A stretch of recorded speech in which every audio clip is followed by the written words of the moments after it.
Hello everyone, welcome back to the TJOmega channel for day 1703 of our daily content grind. Today, we have a lot to go over. Takara dumped a bunch of stuff on us. We have new collaboratives to talk about and a few other odds and ends, of course, as they all come up during the week.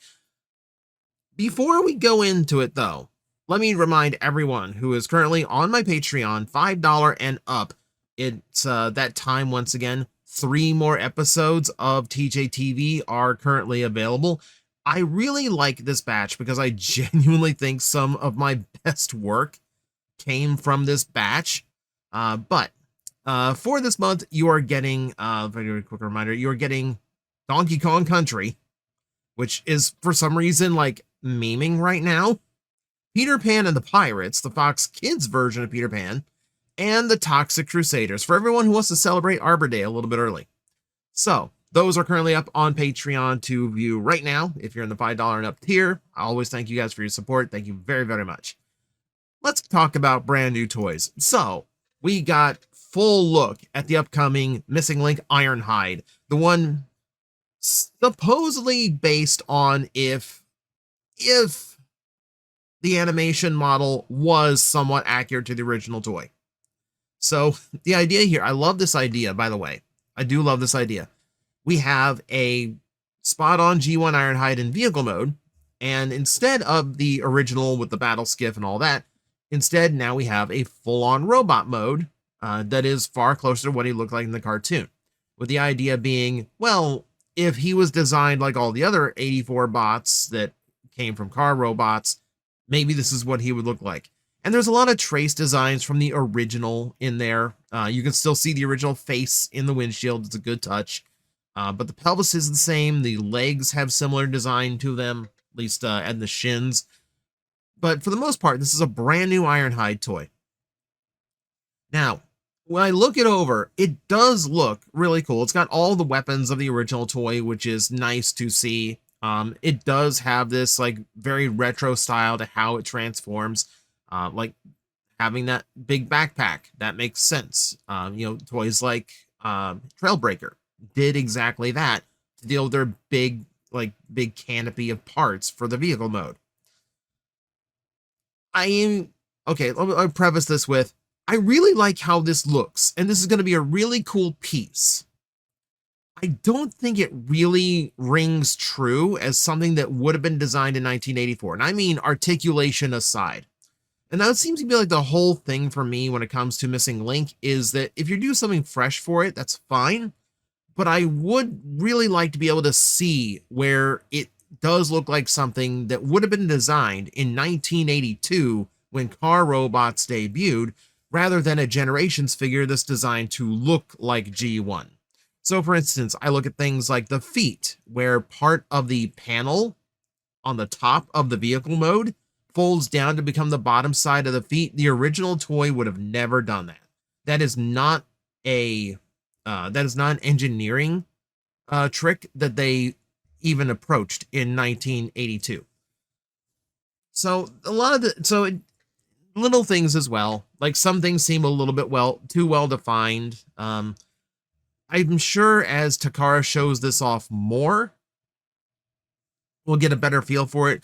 For now, I am saying it looks like a really cool toy, but I also feel like it doesn't quite look like something that would have been designed alongside the other G1 toys, and that irks me a little bit. I'm nitpicking what otherwise looks like a really cool and really neat figure.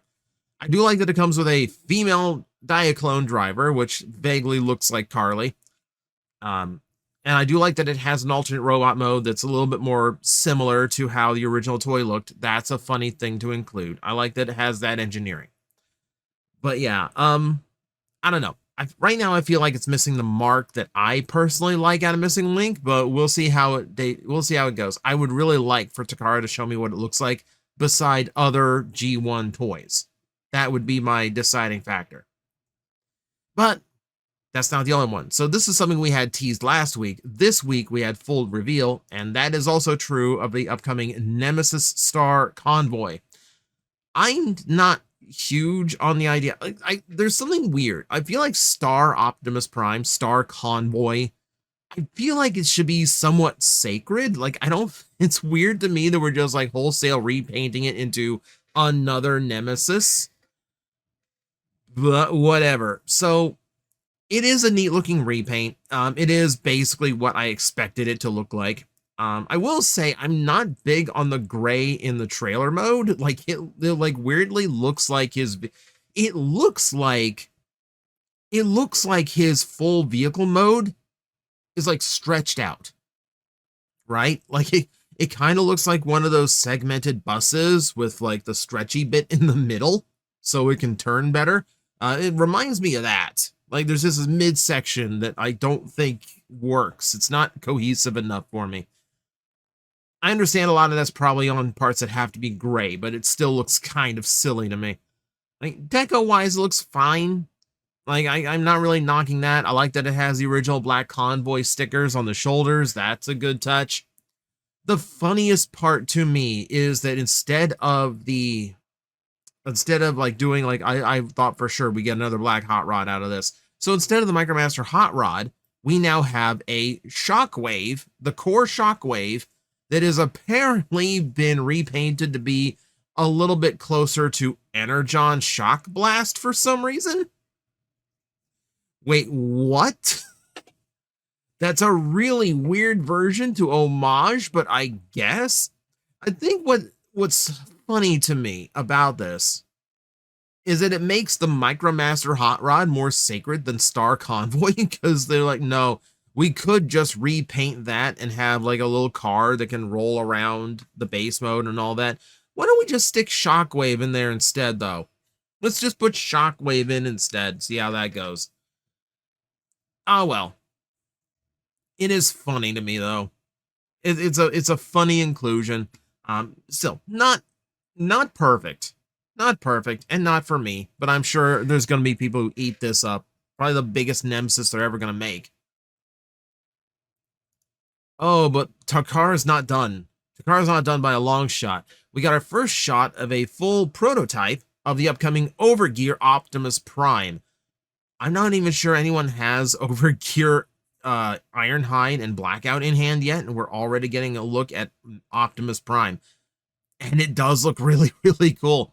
I like how it has trace elements of the original. Obviously, it's got the windshield on the chest. It's got a grill in his stomach, the head design. But everything else after that seems like it's going for its own thing, and it looks really, really cool. I like the idea of the long-nosed truck cab becoming like outward shoulders on Prime. I actually like that look a lot. I actually really like that look. Like, I'm modernizing Optimus Prime. That's something that I'm pulling for it. It looks almost like the windshield we see in the chest is upside down, because you can see the lights at the top that are normally at the top of the windshield, at the bottom. That's fascinating. Like, this guy's gonna have a really wild transformation compared to your standard Prime. This is the kind of stuff like I'm talking about, like modernize and update and come up with something like fresh looking. And this is kind of where I'm going with that. Like, he looks like something that is like fresh and different. I like it.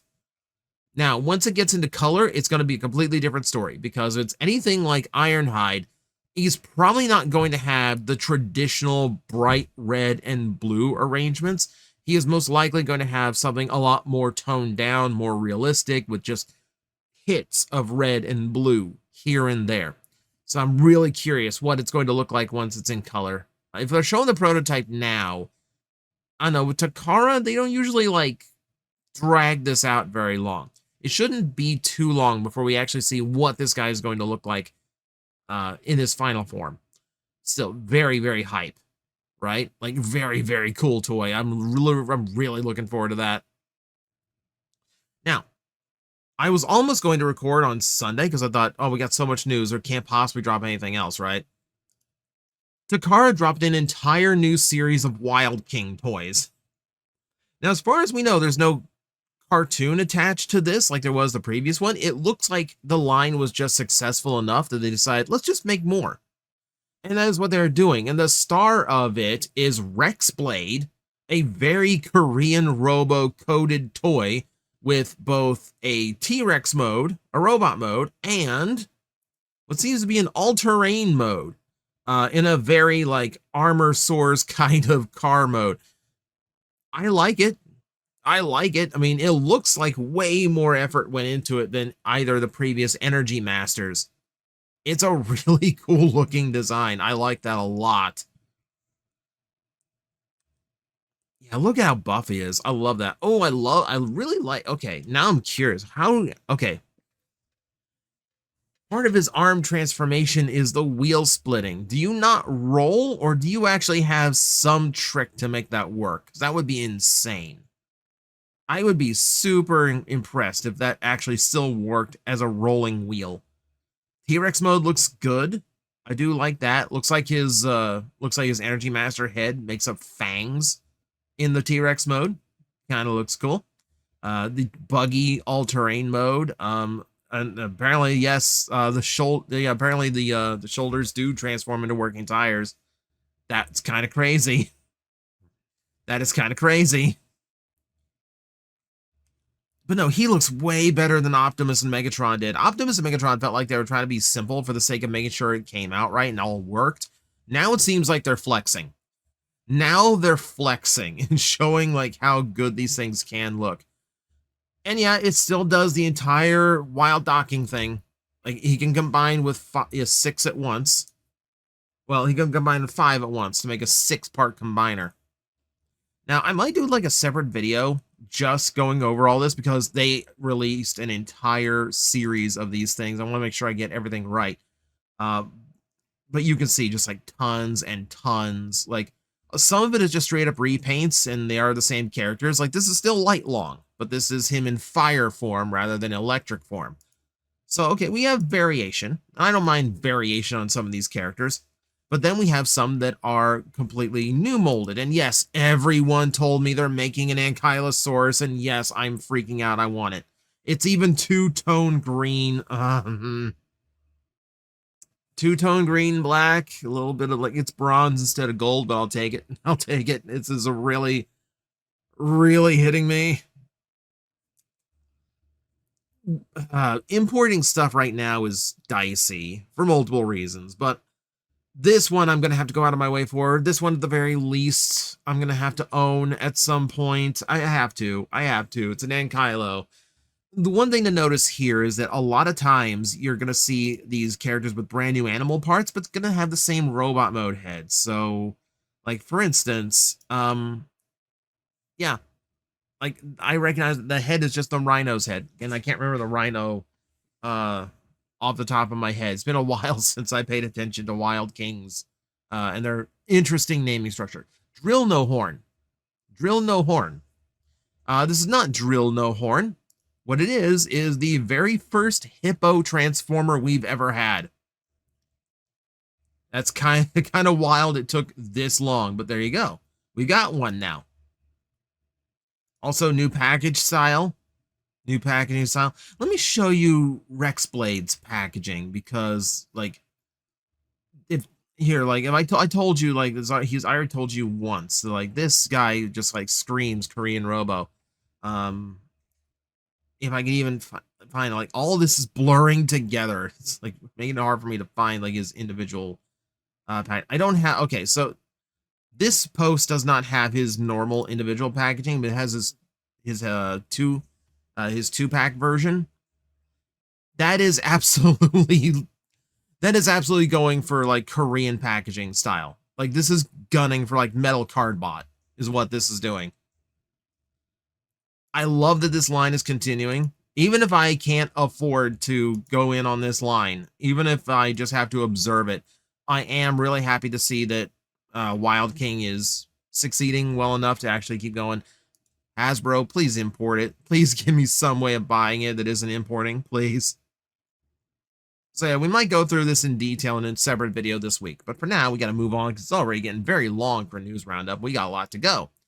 We have the upcoming shots of the Hot Wheels Collab Wave 2.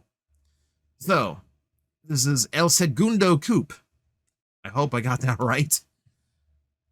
Now, not like a little bit, okay, a little bit generic as far as like overall robot design goes, but I don't mind it. He does look pretty good. He does look pretty good. Something that could have easily ended up looking like Trax and Prowl, or Trax and Mirage, rather. He manages to avoid it.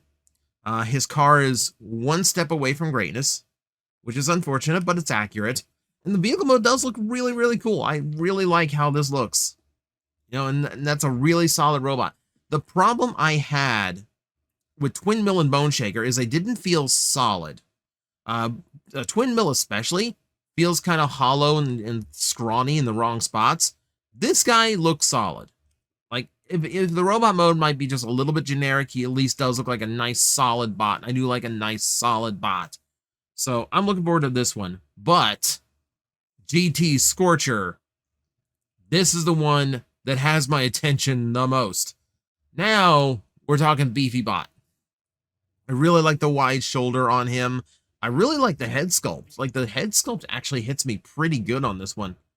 And again, he looks like he's way more solid than the Wave 1 toys, which is like exactly what I feel like they needed.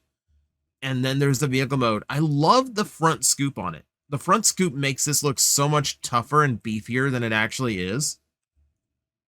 But yeah, he looks really, really cool. I'm really, really happy with the second wave here. More so than the first one. I'm happy to see that this is continuing. I would love for this to just be a running thing and we just get these as just like, like every 6 months to a year, we get 2 more. I wouldn't mind that in the least. Now, if it's not enough to just have these guys finally make their appearance, we finally have stock photos of the upcoming repaint of Twin Mill in red. Now, it is basically, it's the same figure, no retooling at all. They've mostly just kind of swapped around standard colors. It's the same paint mask, but we're getting red flames, we're getting yellow trim, we're getting him in red. I do like the look of the toy better in red. It doesn't fix the hollowing, like you can see on the inside of the legs there. Like, there's very hollow legs, very hollow, unhidden hollow legs. But the toy itself is fine. Like, I would probably, like, I might grab this one on sale, at least so I can add to the Hot Wheel clan. Still no recall on the Bone Shaker repaint. We know from listings there's going to be one. That one I'd be far more interested in. I really want to see what they do for the Bone Shaker. Because like just like Twin Mill, there's a ton of different Hot Wheels repaints. So they have plenty of options. I'm just curious which one they're going to use. Okay. Then we move on to the kids line, because Cyberworld has shown off Optimus Primal in his Energon Surge color scheme, which is basically just the recently cited Optimus Primal figure. I still haven't cited it, but I know it's out there. And now his torso is just translucent blue. And yes, having that much translucent blue terrifies me.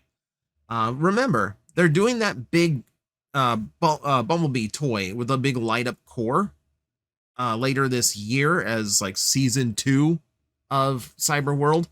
And the whole gimmick for the upcoming line is going to be when you put toys inside that Bumblebee and hit the button, the light's going to go through the toy inside as well. So it's a way of like lighting up and energon surging your characters. And like, okay, for a simple gimmick, that's fine. We'll see how this does. It reminds me of what Rescue Bots did. Rescue Bots did a similar, like, hey, we're using clear plastic now kind of thing. We'll see how it goes. We'll see if it keeps us vitalized. I do see these kind of sell regularly in my area. So maybe this toy line does better than I think it does. We'll see how long it goes. We'll see how well this works out. Robosen has announced their Elite Optimus Prime trailer kit. So you've got your remote-controlled trailer and roller, along with a little Spike figurine. You can see it lights up, it transforms on its own, it does all of the stuff that you would expect a Robosen trailer to do. Now, I'm okay with this, just because, well, I mean, you were inevitably going to do a trailer for their smaller Optimus Prime toy they released. However, what amuses me is, one, because of inflation, both in importing costs as well as just tech costs in general, This trailer ends up being, I believe, the same price or even more expensive than their original trailer for the larger Optimus Prime. This is also not as impressive. So the original Optimus Prime trailer, it actually had a more interesting transformation, because in order to get such a big trailer up for the repair base mode, it had to have a fold in the middle, which meant more transformation, more visual appeal. It looked cooler to see it transform. This one can stand up on its own. It's light enough to where they can just raise up. So in motion, this actually looks kind of boring. Now, I didn't see how much function Roller has, and this is a limited release. I think they realized this has a limited market. So there's only 2,500 of these. So if you want a complete Optimus Prime, but you cheaped out and got the smaller version of the remote-controlled Optimus Prime, then this is going to be a little bit more limited time. Jump on it if you can. Transformers Legends is rolling on. There is a brand new scanlation done for the current chapter, Age of the Primes, which introduces their take on the new 13 Prime toys, as well as giving Lio Convoy a lot of story that takes place after Beast Wars II, carrying it into the modern toy line, and then giving him a modern upgrade, and getting him a few upgrades along the way. And then eventually linking him with Dark Amber Lio Convoy / Unicron, which is kind of a cool thing to actually see. Yeah, so you see there, hey, I spoiled the ending too. But it's nice to see them tie that back in, because I do like this idea of a Unicron that actually wants to save the universe. It's an amusing take. So yeah, it's a neat idea. It's a neat story. Speedia 500 mystery next. Oh, I'm looking forward to it. I'm looking forward to the legend stories are wild. YOLO Park has revealed a new AMK Mini Megatron, which is done up like his safety color scheme. The one that we were told, if we had to do Megatron, if we could, like this is the color scheme we almost released Megatron as, in order to get a reissue out legally in the US. And it was bright blue and orange, just like this. And even that got shot down because the toy is realistically shaped. So we're left with weird homages like this. This is going to be a BotCon exclusive. I'm not a fan of the current regime of BotCon, but hey, if you like it, it's going to be available. So there you go. Now we'll move over to Blockies, where someone seems to have found their upcoming lockdown for their Wave 3 of Wheels. And yes, that certainly is an animated lockdown. It looks like, I want to say that it's glow-in-the-dark plastic. Like, it has that, like, that milky white look to it that I associate with glow-in-the-dark. I don't see any indication of that on the card. And there's no way to really prove that, but it gives me that vibe. It gives me that vibe. I would say it's just prototype color, but it's got a tampograph on it, which usually indicates a final release. We will see. We will see. I haven't even seen Wave 3 yet, so this is pretty early, actually. And to wrap it up, we got one more weird release for our licensed Transformer companies. Aldi has announced they are doing a translucent Optimus Prime. This one is not blind boxed. You'll just be able to see it and grab it and know what's inside the box. Now, things like this, again, it's translucent plastic. It terrifies me, but you know your risk going in. If you like the look, if you like the gemstone look figures, you got one for Optimus Prime on the way. It looks neat enough. And I've messed around with some of these like mini action figure Transformers. They're fine. They're fine for what they are. So you got an option on the way. And that is going to do it for the news roundup. It's a lot. We have a lot this week. Like, I woke up and like, oh no, I have a really big topic to also cover. Oh no. Like I said, we might go into the higher detail at some point. I want to like see what Wild King W really has in store. But for now, that's going to do it for me today. Thank you very much for watching. I will see you next time. Hello everyone, I am Astral Agent Magnetar, a Tokusatsu VTuber, and I am streaming 4 times a week over on Twitch, Monday, Tuesday, and Wednesday afternoons, and a special late night one on late Friday/early Saturday. So come watch, come hang out, and let's make an impact together.